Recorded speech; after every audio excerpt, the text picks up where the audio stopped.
The authors acknowledge that this podcast was recorded on the traditional, unceded lands of the Lekwungen peoples.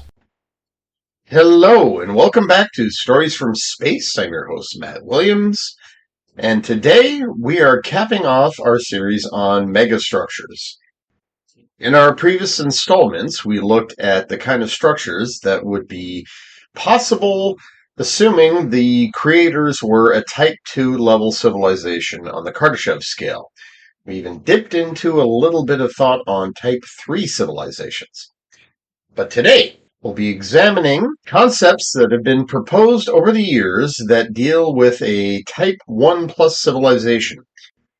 So essentially, the type of megastructures that could be built by a species that has already mastered its planet, which is to say, according to the Kardashev scale, harnessed all the available energy available to its planet.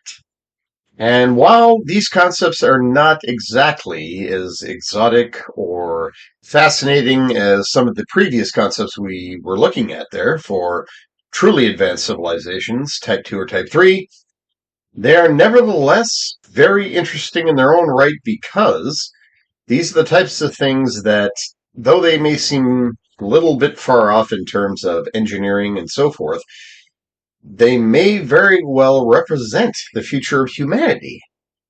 And therefore, they offer a tantalizing opportunity for SETI researchers to look for similar projects in other star systems. And this has, in fact, been suggested that among the technosignatures that SETI researchers consider potentially viable, that there should also be space made for things like Clark belts, which refers to Arthur C. Clarke, who proposed how in the future advanced civilizations would likely have their home planets surrounded by a belt of geosynchronous satellites, which would be detectable over great distances based on the way it reflected light, which would be visible in any direct imaging studies. And of course, all of this comes back to the whole SETI paradox, where we are looking for indications of technological activity based on what we know works. But it's also a foregone conclusion that given the age of the universe, given the abundance of star systems and galaxies, and the fact that the ingredients for life as we know it are everywhere in abundance, that it is statistically very likely that more advanced civilizations are out there, or at the very least, civilizations that have been around much longer than we have here on Earth. So they would have had the chance to realize more advanced technologies that humanity has not yet validated, tested, etc. But we do have some degree of assurance in that if the scientific principles behind it do work, and we just simply haven't created it for ourselves yet, that chances are somebody else already has. So it's a basic rule of SETI. It's like if you can imagine it, and the scientific principles behind it are sound, chances are somebody else has already done that, in all likelihood, many, many times over. So in that respect, Type 1 plus megastructures on the Kardashev scale, they not only represent a possible vision of humanity's future, but also something that SETI researchers should be on the lookout for, because it helps to narrow the search. By defining the parameters of what these structures, this technological activity would produce, we can give SETI researchers something to focus on, because otherwise it's entirely like trying to find a needle in the cosmic haystack, which of course becomes so much harder when you're not entirely sure what a needle looks like. So in essence, speculating about what advanced civilizations might be doing helps narrow the search. It establishes what the needle would look like, theoretically, thus giving you the ability to look for it. So, having cleared all the caveats and addendums, let's get into some examples of some very cool megastructure concepts that have been suggested that happen to fit in between a Type 1 and Type 2 civilization, hence why I call them Type 1 plus. So this applies to all civilizations that have essentially mastered their own planet and have found ways to harvest all the energy available on their home planet and are now projecting themselves into space and have established a enduring presence there. So the aforementioned Clark Belt is certainly a good example, but examples range far beyond that and just get more interesting the more seemingly far-fetched you get. So to start, in a bit of a chronological and thematic order, you have what's known as a von Braun wheel. And this concept originally proposed by Werner von Braun, the famed German rocket scientist who developed the V-2 rocket for Nazi Germany, but then was recruited to the United States by NASA under Operation Paperclip.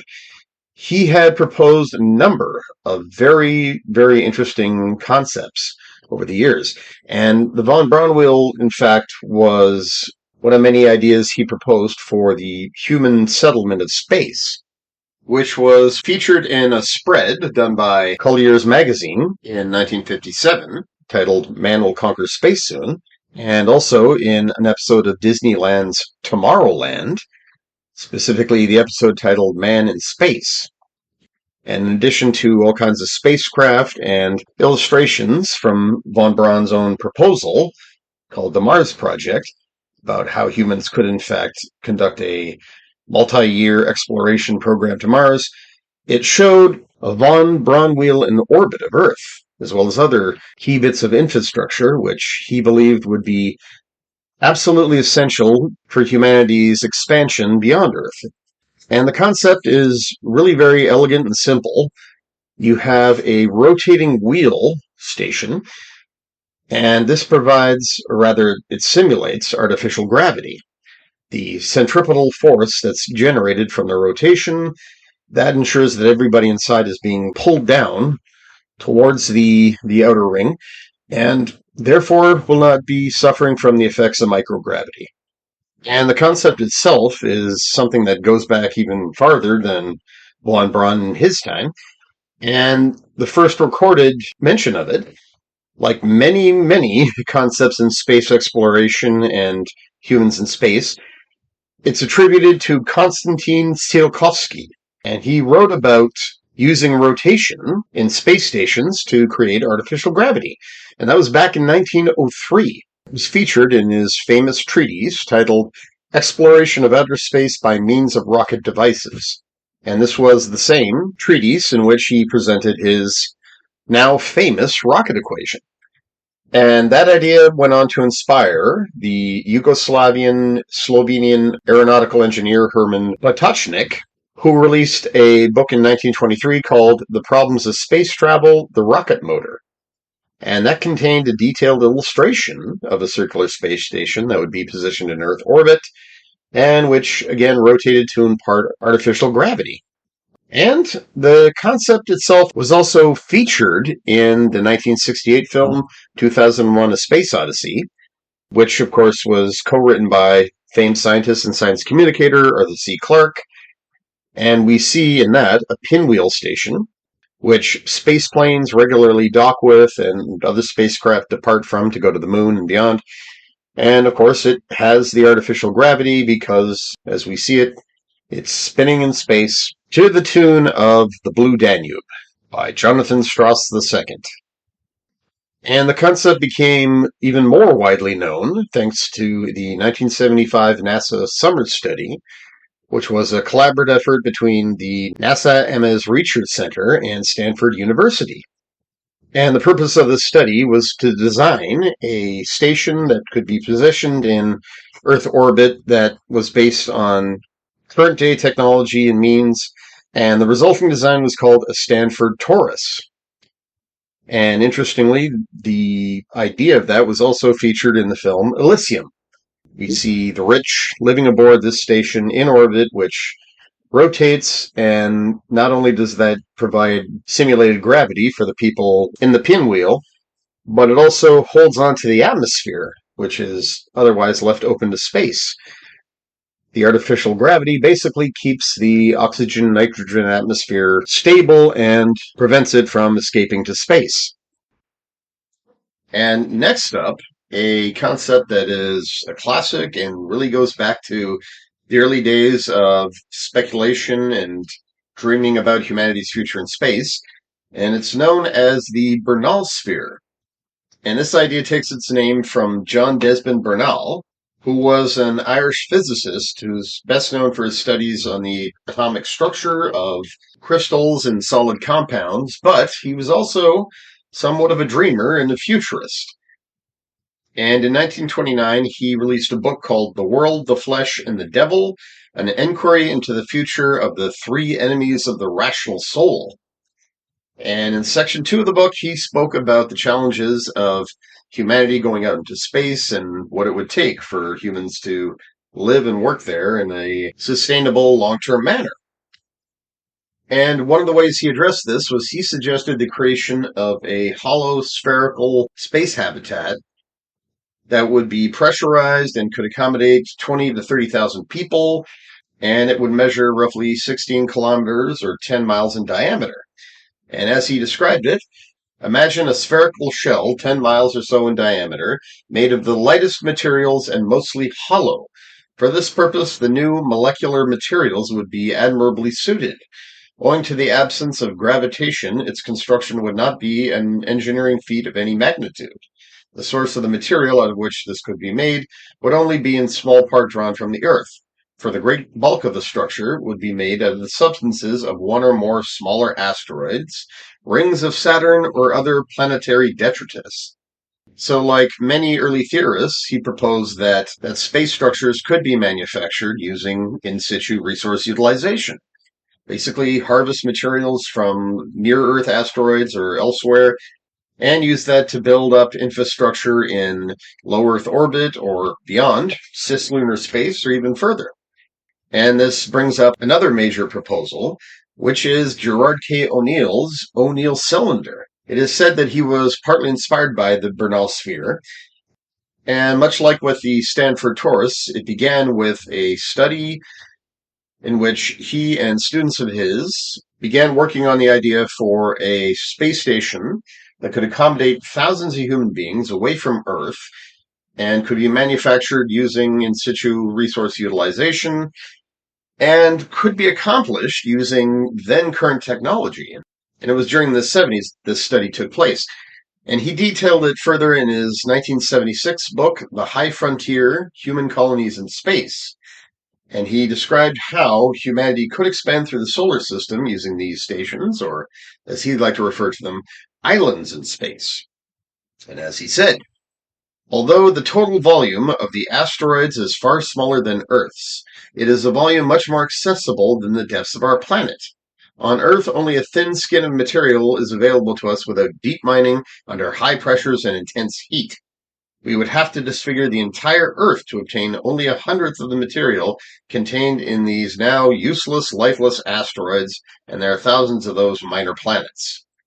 So, by mining out asteroids, he conceived of how people could create a long cylinder that would measure 32 kilometers long, or 20 miles, by 8 kilometers in diameter, or 5 miles, and the full length of this would actually consist of 2 cylinders, and they'd be counter-rotated.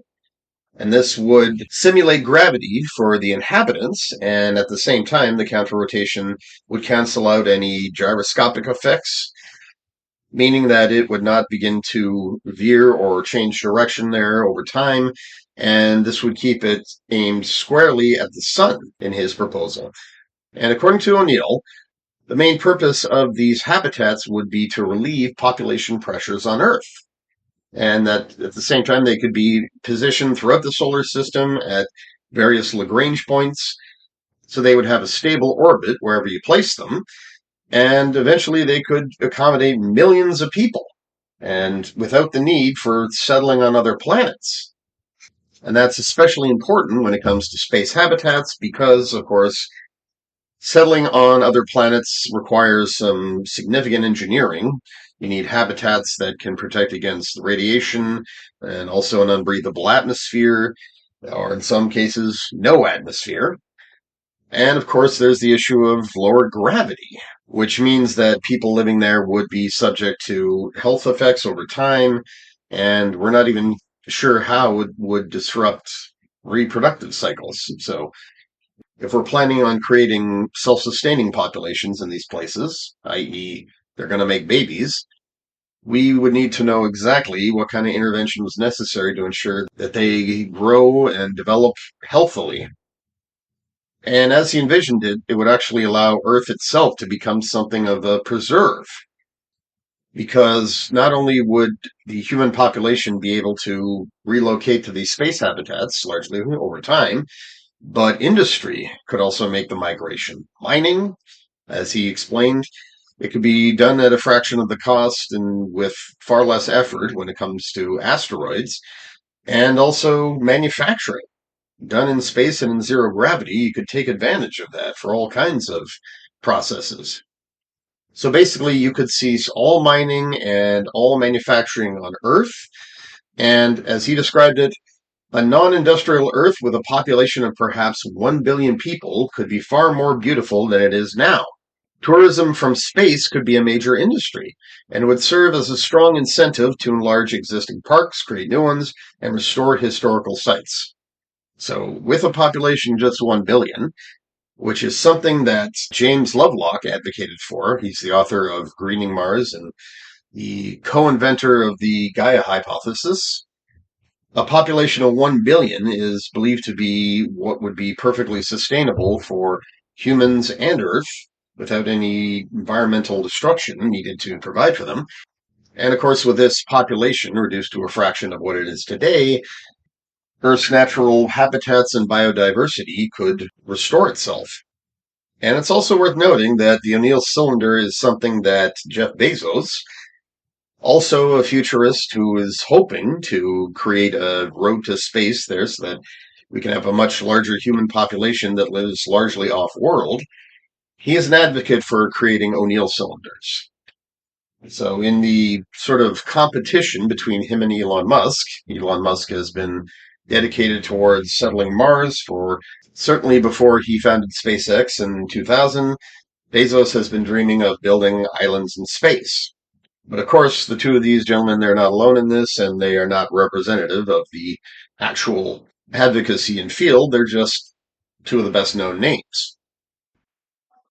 And of course, I'd be remiss if I didn't point out the way that this idea was explored in science fiction by Arthur C. Clarke in his novel Rendezvous with Rama. Rama, as we learn from the story, that's the name that human astronomers give to this large, very large alien spacecraft that is passing through the solar system, which is a giant cylinder. And the rotation of the cylinder is what imparts gravity to all the inhabitants, although I don't want to give too much of the story away. But yes, the ship seems largely uninhabited when the human astronauts arrive and begin exploring it. And yes, it also is consistent with O'Neill's descriptions there. It has these long trenches that are windows to the outside that admit sunlight, and you have an entire world, an entire ecosystems and cities and so forth built into the interior for a population to live. And another good example is the show Babylon 5. You have this massive space station in neutral space that's a port of call for diplomacy and so forth, and it becomes the center of this really epic galactic story and major war and so forth. And the station itself, it is basically a giant cylinder-shaped object orbiting a planet, and that imparts simulated gravity for the inhabitants, and there's quite a bit of attention to those little details in the show, so it was really quite good. And another concept that is a bit closer to home and is not dissimilar from a Clark belt is the space elevator. And like most of the time-honored futuristic ideas for humans living in space, this one also goes back to Konstantin Tsiolkovsky.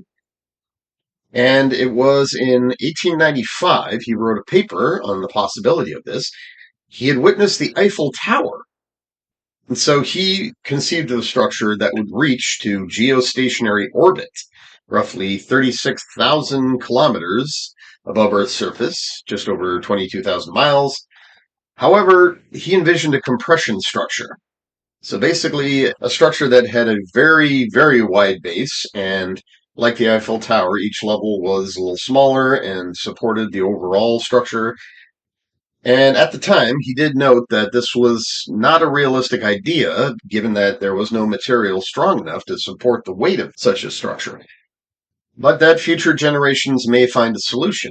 And this is something that has been with space elevator concepts ever since. Nevertheless, he envisioned this structure as a way for humans to reach space using not rockets, but just a large enough elevator type construction. Even though building a structure would be prohibitively expensive, once it was built, humans would be able to send payloads to space rather easily, or rather cost effectively. Not only would the lifting capacity be greater than what rockets can achieve, but you wouldn't need thousands of tons of propellant in order to launch payloads that vary from a few hundred kilograms to a few tons. But by the onset of the space age, the idea achieved new life as a suspension structure. So instead of building an elevator of one layer on top of the next, all pushing down into the Earth, this idea for a space elevator would be kept in orbit by centrifugal force, Earth's rotation. And the earliest known example came from Soviet engineer Yuri Artsutanov, and he wrote in 1959 a proposal for an electric train to the cosmos. And by 1966, a team of American scientists had independently stumbled upon the idea too, but they referred to it as the skyhook.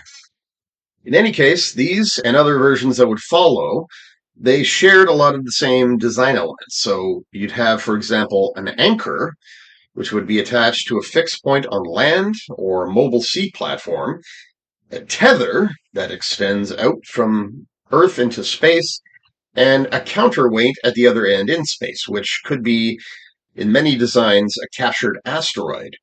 And in between that, you'd have a space station that was positioned right around geosynchronous orbit, or in some versions, the station itself is the counterweight. And then, of course, you have a series of cable cars or climbers that would regularly travel along the tether, delivering crews and payloads to orbit, and these could be powered by any number of methods, ranging from solar panels to nuclear reactors or direct energy transfer along the tether. And the idea has also been popularized in science fiction by Arthur C. Clarke, and he even spoke about it before Congress.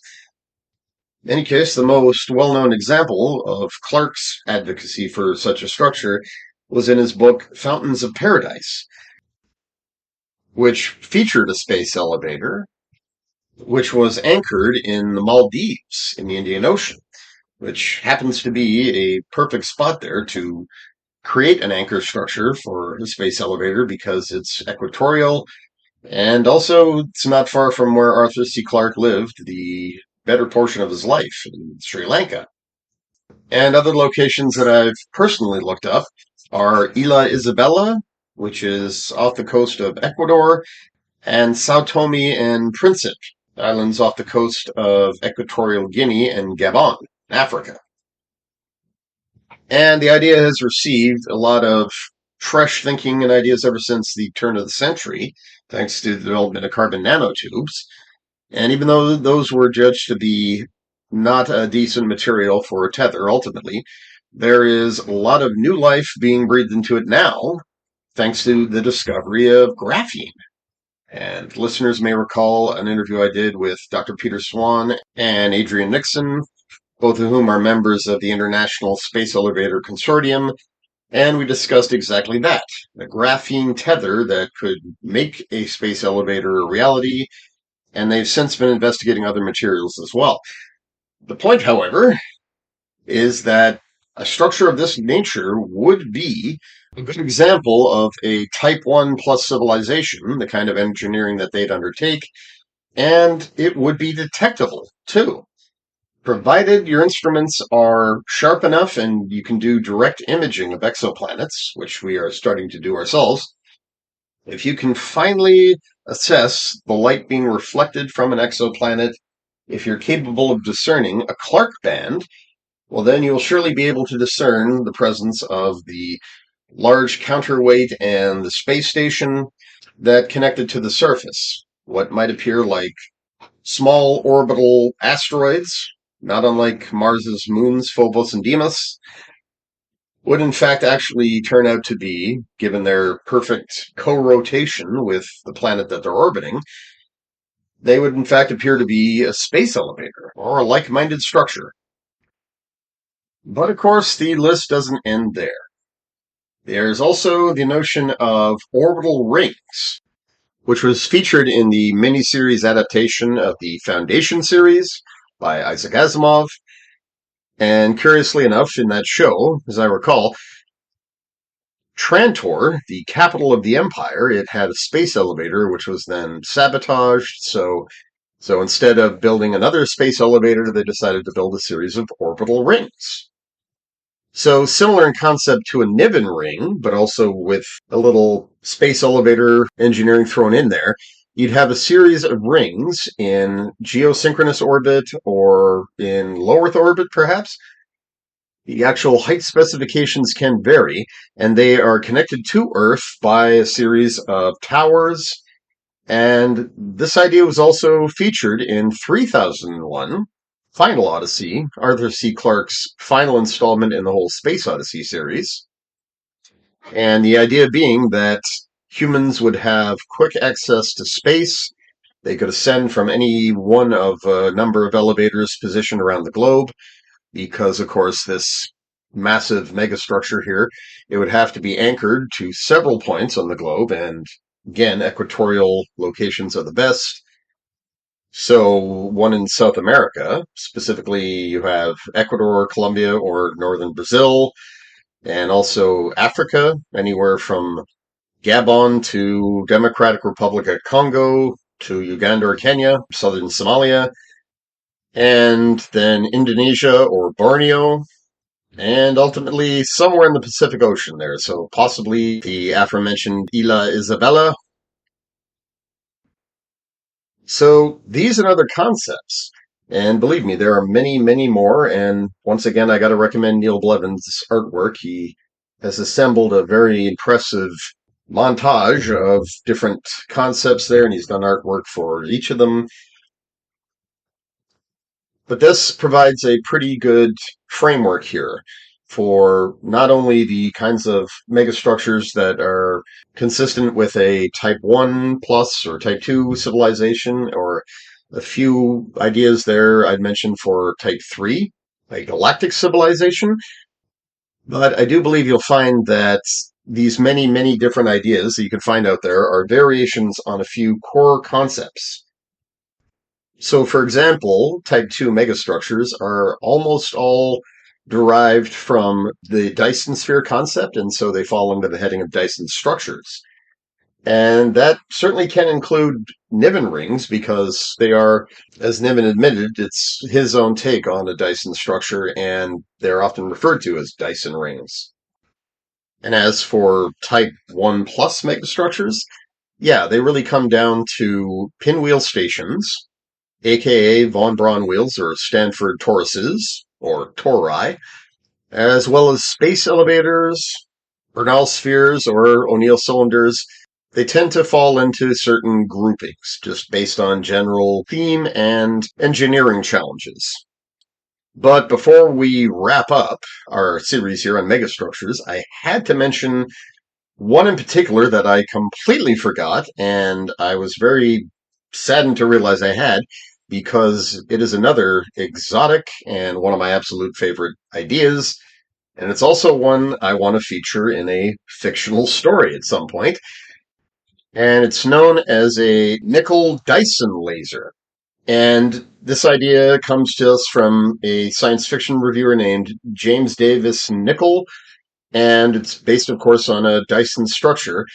And in his idea, it's a little bit like a Shkadov thruster in some ways, in that you have a megastructure that is surrounding part of a star, and the idea is to focus its energy, but instead of propulsion, you're using it as a gigantic laser. So you've got, in the Neil Blevins concept that he illustrated, it shows a bunch of focusing megastructures as well as lenses and Dyson swarms and other structures hovering around bound to the sun's gravity that are there to ensure that the sun's energy is all focused down to one single point, which is then emitted towards a target. And that target could be anywhere, it could be just about anything, because you could conceivably hit a target hundreds, thousands, or even millions of light years away. So essentially, it's a giant version of the Death Star, or also a giant version of the Star Killer base in the Star Wars sequels. However, I dare say, compared to Star Killer base, it's slightly more realistic. Once again, as Dyson pointed out, as long as the physics are sound, then it can be done, assuming you have the requisite technology, time, energy, resources, etc., etc. So if the Death Star can be compared to a moon and Star Killer base is a planet, then this would be the Death Star on a stellar scale. And hopefully nobody in the Star Wars franchise thinks to develop that into fiction because, well, let's face it, there's only so many times you can go to that well. And because, frankly, I'd like to beat them and anybody else to the punch if I can. So, in summary, that is everything that I could possibly relate on the subject of megastructures, crammed into 3 episodes.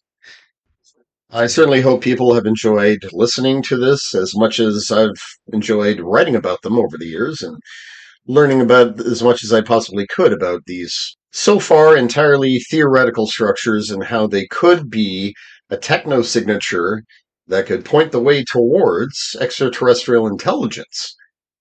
And of course, one of the very exciting notions, if ever we did find examples of megastructures out there, if, say, dimming stars like Tabitha's star, or disappearing stars, which is another phenomenon where stars were no longer detected where previously they had been apparent in astronomical surveys. If any of those could in fact be attributed to a giant artificial structure, well, it would then be incumbent upon us to determine, is there any other technosignatures coming from it? Do we hear any indications, or see any indications too, of radio or optical transmissions or what have you? Is there any sign of activity going on there? Because, as we may come to learn, whoever built that is no longer there, which then, of course, creates the awe and mystery of what happened to this once very, very grand civilization. Did they eventually go extinct? Have they evolved to some other form of existence where they no longer require physical structures of this kind? All very, very fascinating stuff, and stuff that really just lights the imagination on fire and is a goldmine for science fiction writers and fans thereof. And as I said, I hope to write about these ideas in fiction at some point, because I certainly had a lot of opportunities to write about them as a matter of scientific and real-life SETI speculation. In any case, stay tuned for more upcoming episodes, which will include an episode, as I've promised for a very long time, on the web naming controversy, as well as some of its more recent findings, and, per a request I got, another look at the state of NASA right now, which is, to put it mildly, very chaotic and disappointing. There is a very real assault on public institutions right now in the United States, and it doesn't really matter what their purpose is, but it does seem like science is being singled out, especially where earth science and environmentalism is concerned. But not just that. And we'll have a look at all of that in an upcoming episode. And of course, as always, I plan to have more guests on who are going to talk to us about what's going on in space today and the exciting possibilities, what lies ahead, and other topics related to space, our exploration thereof, our study thereof, and the history of it all. In the meantime, thank you for listening. I'm Matt Williams, and this has been Stories from Space.